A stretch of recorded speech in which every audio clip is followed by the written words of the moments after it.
बिस्मिल्लाहिर्रहमानिर्रहीम। अस्सलाम वालेकुम व्यूअर्स, मैं हूं मुश्ताक करल और इस वक्त हम ज़िला मुज़फ़्फ़रगढ़ की तहसील जतोई में मौजूद हैं। और जिस शख्स से या जिस बंदे से आज हम आपकी मुलाकात कराने जा रहे हैं, उनके वारसीन का क्लेम यह है कि ये दुनिया के इस वक्त सबसे छोटे तरीन शख्स हैं। तो उम्र के लिहाज से भी, वज़न के लिहाज से भी और कद के लिहाज से भी। तो बाकी चीज़ें हम उनसे जानना चाहेंगे कि आपका नाम क्या है और क्या उम्र है इस वक्त आपकी? 24 साल। 24 साल। कितना कद है आपका? 29 इंच। 29 इंच। वज़न कितना है? 8 किलो। जी। कितनी तालीम आपने हासिल की?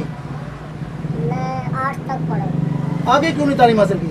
आगे किताबों का इतना ज़्यादा बर्डन था जो मेरे से उठाया नहीं जाता। तो नाज़रीन, ये देखिए कि हमारा निज़ाम तालीम कुछ इस तरह है कि एक किताबों का वज़न ही तलबा और तलबा से नहीं उठाया जाता।